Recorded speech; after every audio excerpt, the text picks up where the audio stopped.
রাজহাঁসের মাংস।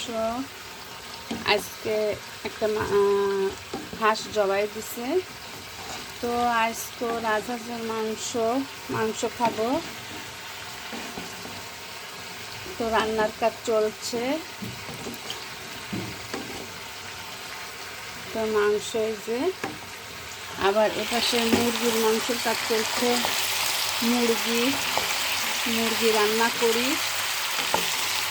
তবে এখানে একটু সব মশলাপাতি সব ঠিক আছে, কিন্তু এখানে হালকা একটু হলুদ আর মরিচটা কম দিই। কেন?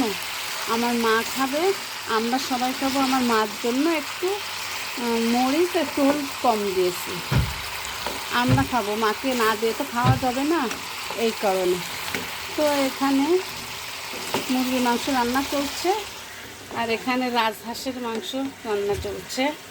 তো এখনও রান্না হয়নি, চলছে। সবার দাওয়াত রইল। সবাই ভালো থাকবেন। আল্লাহ হাফেজ।